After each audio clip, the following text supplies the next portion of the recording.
Jika pola musim di Indonesia tidak mengalami perubahan, maka waktu yang tepat untuk memulai menanam padi tada hujan di wilayah Sumatera, Jawa dan Bali adalah pada bulan A. Juni, B. Agustus, C. November, D. Januari. Coba kita lihat. Juni ternyata salah, Agustus salah. Ini berkaitan dengan musim penghujan dan musim kemarau ya. Kalau kita lihat, kalau Januari ini musim penghujan, tapi November adalah awal dari musim penghujan. Jadi jawabannya adalah salah satu pola hujan, curah hujan di Pulau Sumatera ditandai dengan oleh tingginya intensitas curah hujan di bagian barat pulau dibanding bagian timur. Dengan demikian, kabupaten manakah yang rawan terjadi bencana longsor? Ya, kita lihat. Solo,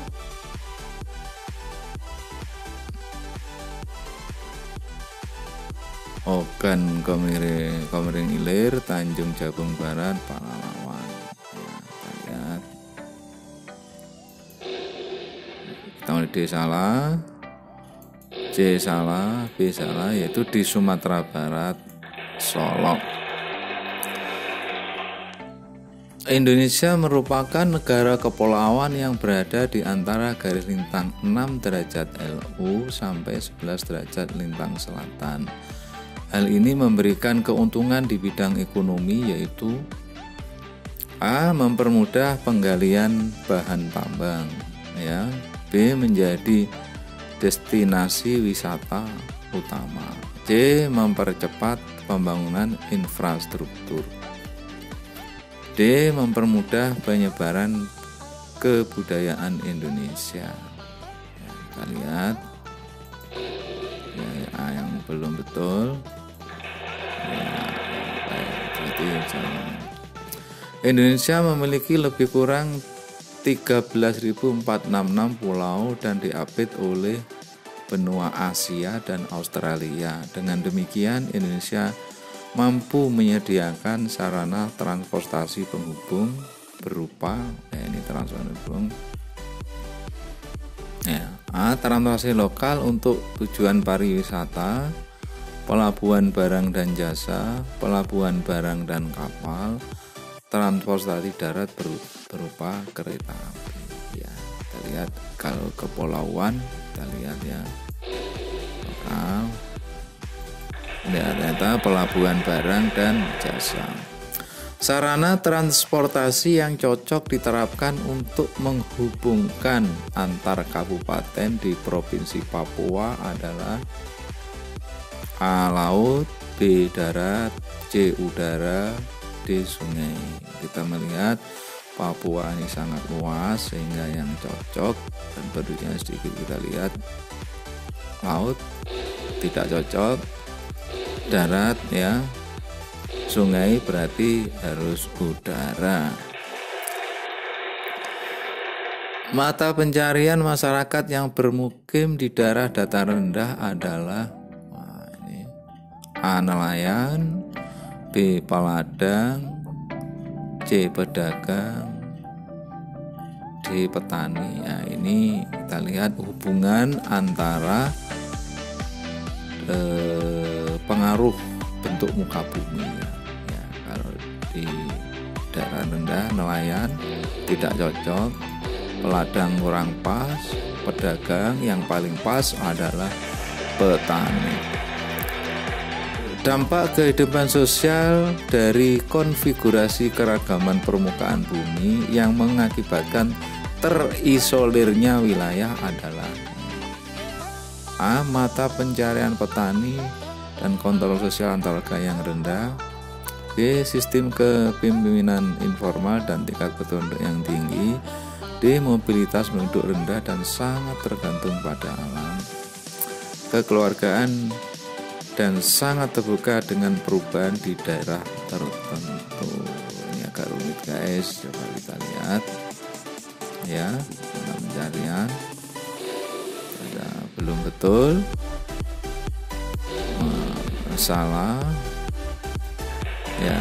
Jadi mobilitas penduduk berdasarkan karakter sejarah bumi, nenek moyang bangsa Indonesia diperkirakan mulai bergelombang maksudnya sejak masa ya Genozoikum, Kuarter, dan Pleistosin. Genozoikum, Kuarter, dan Kala Holosin. Yang C Mesozoikum, Kuarter, dan Kala Pleistosin.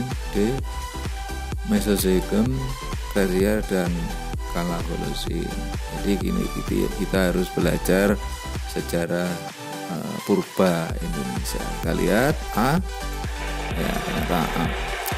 Asal usul nenek moyang bangsa Indonesia dari Sumatera. Ini pendapat dikemukakan oleh Mr. Muhammad Yamin, Muhammad Ali, Hogan, dan D. Hakem ya, Pak Yamin. Ya, salah. M. Ali ini sejarawan Indonesia. Hogan ini sejarawan dari Belanda. Ya. Perahu bercadik merupakan tradisi nenek moyang bangsa Indonesia yang berasal dari ya Champa ya. Champa ini di Kamboja, B. Yunan di ya, Vietnam ya, India, Cina ya. Kita lihat Champa salah, India juga salah, Cina ya. Nah, berarti dari Yunan ya. Benda-benda peninggalan manusia praaksara pada masa Paleolitikum adalah ya A. Kapak persegi, kapak lonjong, kapak genggam, kapak penetak ya. B. Kapas perimbas, kapak genggam, kapak lonjong, dan kapak corong. C. Pahat genggam, kapak lonjong, kapak corong, dan kapak penetak. Yang D. Kapak perimbas, kapak pemetak, pahat genggam, dan kapak genggam. Kita lihat yang mana ini ya, ternyata bukan. Pada masa Paleolitikum adalah kapak perimbas, pemetak, dan kapak genggam. Perhatikan pernyataan berikut ini. 1. Petani bertani dengan sistem ladang berpindah ya. 2. Memerlukan pemukiman yang permanen.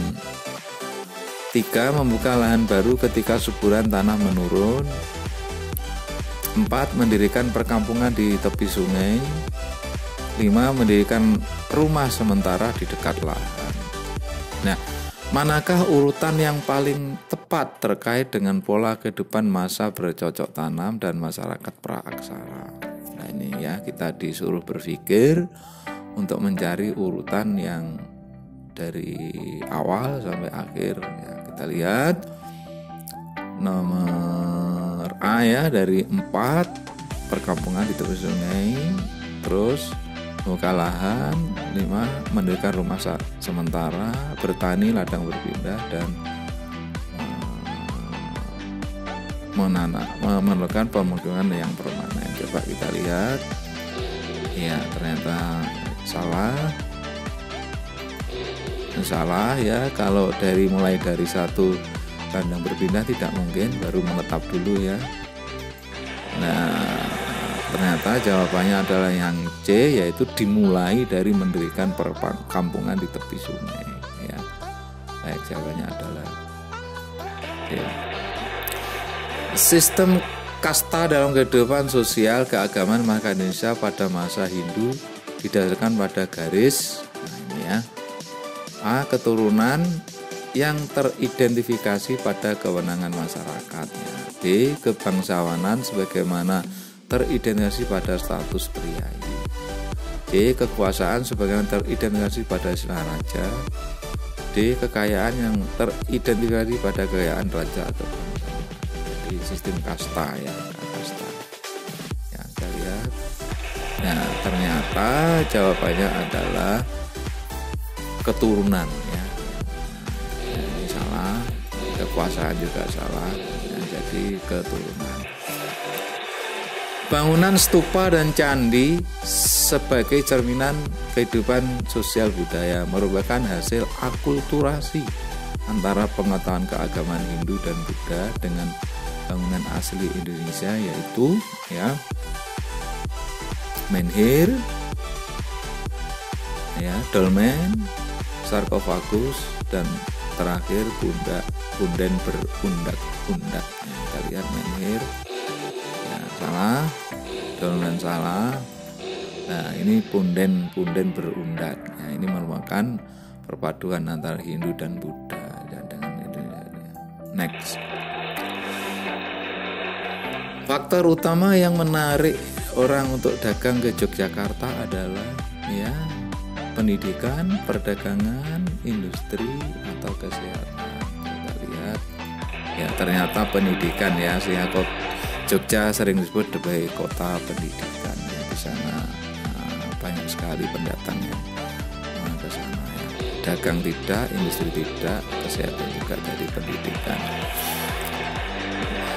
Peninggalan seni wayang kulit yang bertema hikayat para wali, ornamen meru, nada, bangunan masjid, ragam hias dan kesastraan bernafaskan Islam di Indonesia merupakan bukti masuknya Islam ke Indonesia melalui ya akulturasi, enkulturasi, asimilasi, asosiasi ya. Kita lihat satu-satu ya, kita harus tahu ini apa pengertian akulturasi, enkulturasi, asimilasi, asosiasi, baru kita bisa menjawab.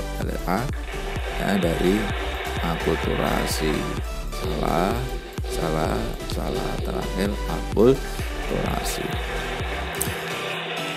Perbedaan motivasi kedatangan Portugis dan Spanyol dengan Belanda dan Inggris ke Indonesia terletak pada aspek ya motivasi ya, gospel ya, God, glory and guidance.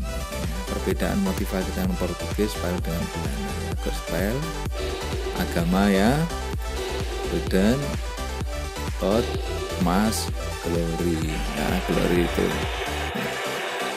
tanah yang digunakan untuk lokasi berdirinya pabrik dapat dikategorikan sebagai faktor ya, ekonomi ini ya. A modal, B alam, C tenaga, keahlian. Tanah ya, tanah merupakan modal ya, alam ya. Manakah barang-barang berikut ini yang menggunakan bahan baku dan sumber daya alam yang tidak dapat diperbaharui? Yang tidak dapat diperbaharui.